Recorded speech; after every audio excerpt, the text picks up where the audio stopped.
Halo semuanya anak didik kami, selamat siang nakku, salam sehat dan salam SFD, semangat, fraternitas, dan Dina. Gimana kabar kamu di siang hari ini nakku? Bapak berharap kalian semuanya masih tetap dalam keadaan baik-baik saja ya. Dan tentunya tetaplah mengikuti protokol kesehatan dimanapun kamu berada. Oke nakku, di siang hari ini kita akan lanjutkan kembali materi kita, yaitu titik impas usaha kerajinan dari bahan limbah berbentuk bangun datar. Tentunya kamu sudah penasaran kan? Mari kita langsung saja lihat video pembelajarannya. Check it out.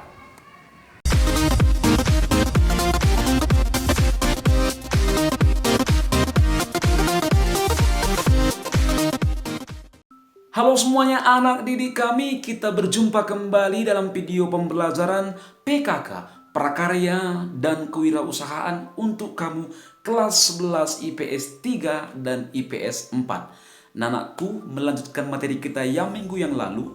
Nah, hari ini kita masuk ke dalam materi baru, yaitu perhitungan titik impas atau break even point sebuah usaha kerajinan bahan limbah berbentuk bangun datar. Nah, seperti biasa aku, mari kita lihat dulu tujuan pembelajarannya ya.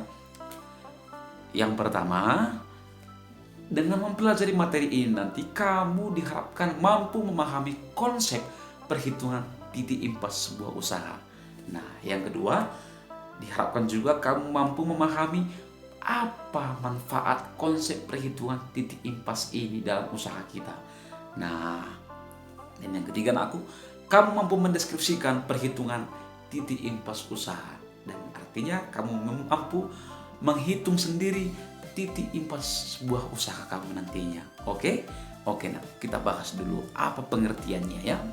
Nah, break even point atau BEP adalah sebuah keadaan di mana perusahaan dalam operasinya tidak memperoleh laba dan juga tidak menderita kerugian, atau dengan kata lain total biaya sama dengan total penjualan, sehingga tidak ada laba dan tidak ada rugi.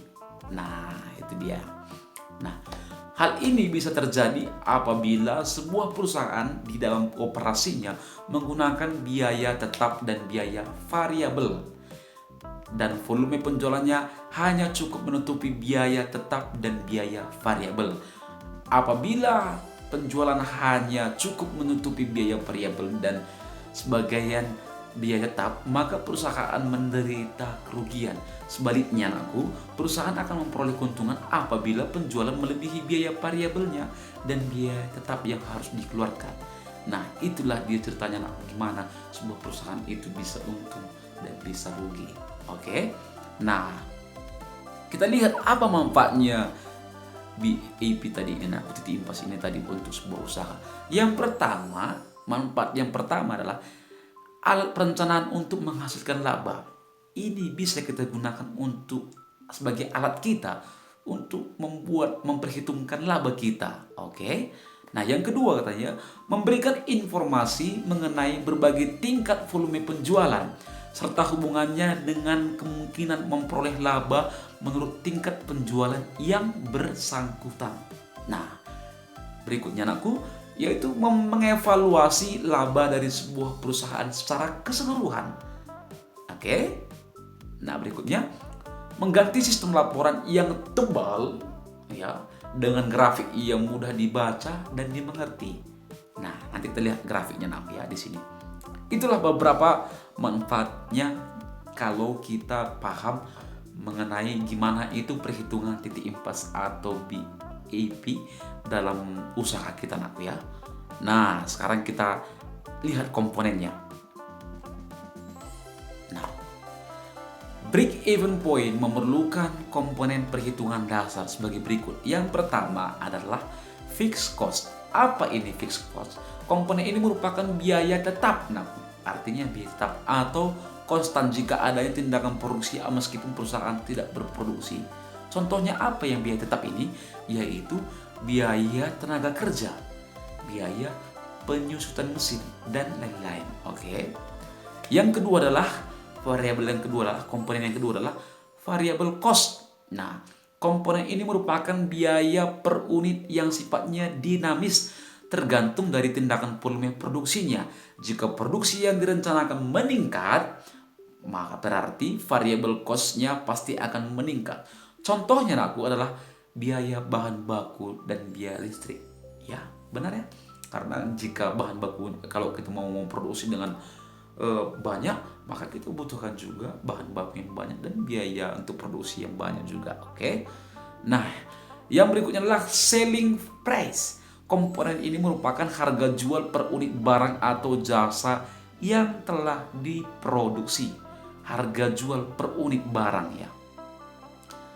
Nah, yang berikutnya, ini kita sudah masuk ke rumus. Jadi ada 3 komponen yang harus kita pahamin aku untuk melakukan perhitungan dasar BEP tadi ini.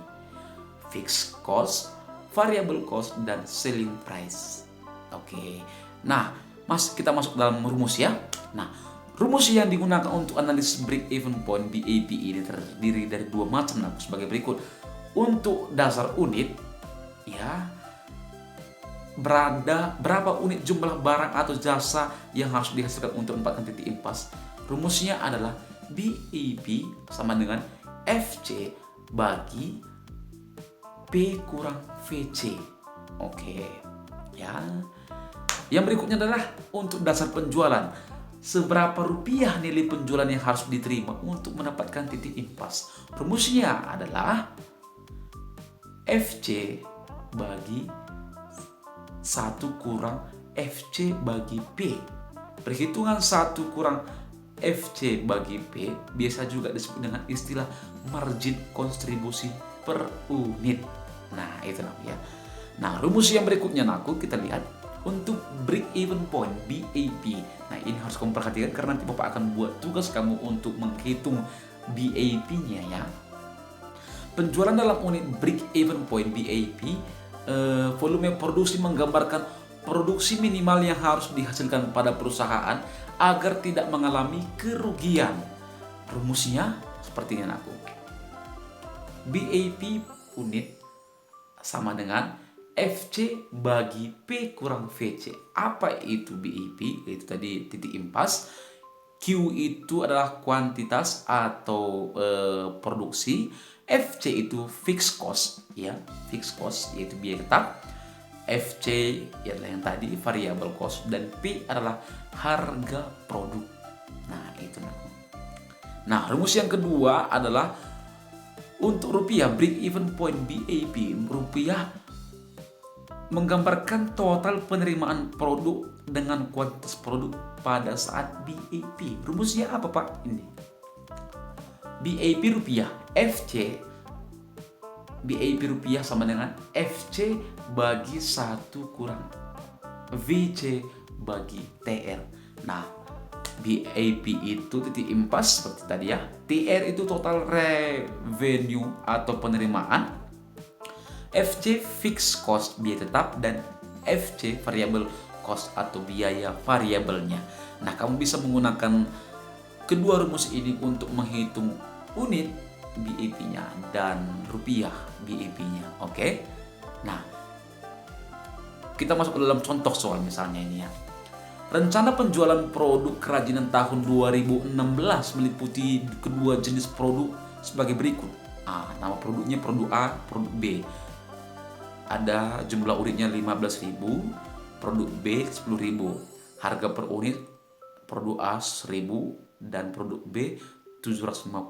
Totalnya 15 juta, 7.500.000. Biaya variabelnya juga sudah diketahui. Nah, dari rencana penjualan ini ada namanya biaya tetap keseluruhan. Berapa? 5 juta per tahun. Nah, dengan data yang seperti itu, maka yang diminta adalah tentukanlah BEP perusahaan secara keseluruhan dalam bentuk rupiah. Yang kedua, tentukanlah BEP produk A dalam unit. Yang ketiga, tentukanlah BEP produk B dalam unit. Mari kita jawab. Ya, ini dia. Untuk menentukan BEP perusahaan secara keseluruhan dalam rupiah, ya. Dalam rupiah, rumusnya adalah BEP RP sama dengan total biaya tetap bagi 1 kurang total biaya variabel kurang bagi total penjualan. Nah, 5 juta bagi 1 kurang 7.500.000 tambah 3 juta bagi 15 juta tambah 7.500. Nah, jadi BAP sama dengan 5 juta bagi 1 kurang 0,47. Nah, BAP sama dengan 5 juta bagi 0,53 BAP. Jadi hasilnya adalah 9.433.962.000 jika dibulatkan 9.433.962. Itulah BAP-nya, BAP secara keseluruhannya nakku. Nah, untuk nomor 2 tadi untuk menentukan BAP produk A dalam unit. Nah, rumusnya adalah BAP unit produk A total biaya tetap bagi harga jual kurang biaya variabel. Nah, biaya tetap tadi berapa? 5 juta dibagi 1000 kurang 500. Jadi berapa nakku? 10.000 unit. Itulah untuk BAP untuk unit produk A ya. Nah, untuk unit produk B rumusnya tetap seperti yang tadi, yaitu produk B total biaya bagi harga jual per unit kurang biaya variabel. Maka 5 juta bagi 750 kurang 300, yaitu sekitar 11. Jika dibulatkan 11.111.000 unit untuk BAP produk B. Oke, itu ya. Paham ya anakku ya untuk penghitungan ini. Nah, ini adalah contoh soal lagi ya. Sebuah perusahaan kerajinan menjual 100.000 buah hasil produksinya dengan harga 20 per buah. Biaya variabel per buah barang adalah 14. Nah, bisa kamu lihat di tabelnya, total unitnya 100 ya. 100 dengan jumlah per unit itu ada 20, biaya variabelnya 11, biaya administrasi ada 3 unit. Nah, biaya tetap 500 dan biaya tetap untuk administrasi pemasaran 292. Maka yang ditanya adalah tentukanlah BAP rupiah dan unit. Nah, cara jawabnya aku seperti ini. Untuk menentukan BAP dalam unit, rumusnya adalah seperti yang tadi, BAP unit total biaya tetap bagi harga jual kurang harga variabel, biaya variabel. Nah, yaitu 792 bagi 20 kurang 14 berapa? 6. 792 bagi 6 yaitu 132 unit. Nah, itu ya. Untuk BAP rupiah, rumusnya adalah BAP Rp sama dengan total biaya tetap bagi 1 kurang total biaya variabel bagi total hasil. Nah, hasilnya nakku BAP 792.000 bagi 1 kurang 1.400.000 bagi 2 juta. Nah, hasilnya BAP sama dengan 792.000 bagi 0,3. Berapa nakku? BAP dalam rupiahnya adalah 2.640.000 rupiah ya. Nah, itulah materi kita untuk siang hari ini aku. Dan siang hari ini Bapak kasih kamu tugas soal hampir sama perhitungannya seperti yang tadi. Kamu bisa ikuti langkah-langkah yang tadi sudah kita buat ya. 2 contoh tadi itu menjadi cara kamu juga untuk menjawab soal di tugas kita ini. Nah, soal ini aku boleh kamu tuliskan nanti di buku latihanmu dan jawablah seperti contoh soal yang sudah kita jawab tadi ya. Soalnya adalah perusahaan Sinar Mas adalah sebuah perusahaan yang bergerak dalam bidang pembuatan oven. Nah, akuntan manajer dari perusahaan dibebankan tugas untuk menghitung jumlah oven yang harus dijual supaya bisa mengimbangi biaya operasional dari awal untuk perusahaan sebanyak 30 juta. Sedangkan diketahui total biaya tetapnya laku 70 juta, biaya variabel per unit 30.000, harga jual per unit 70.000 dan laba yang diinginkan 30 juta. Nah, yang menjadi pertanyaan nakku, ditanya BAP unit dan BAP rupiah berapa. Nah, coba kamu cari nakku dengan seperti membuat rumus tadi, mengikuti rumus tadi, mengikuti langkah dan metode yang contoh soal yang tadi kita buat. Tuliskan di buku latihanmu. Hasil dari jawabanmu silahkan foto dan kirim ke Google Classroom. Bapak tunggu hari ini. Oke nakku. Nah, sekian dulu pembelajaran kita di siang hari ini. Jangan lupa kerjakan tugasmu. Jangan suka untuk menunda-nunda pekerjaan aku ya. Kalau ada kesempatan silahkan pekerjakan. Karena kalau kamu menunda, pekerjaan kamu akan semakin banyak dan kamu akan semakin ribet jadinya, ya. Jangan menunda-nunda pekerjaan. Silakan langsung kerjakan. Oke? Oke, Naku. Sekian dulu materi kita di siang hari ini. Tetap semangat, tetap jaga kesehatanmu, dan sampai jumpa minggu depan untuk materi yang baru lagi. Salam sehat, Naku, dan salam SFD.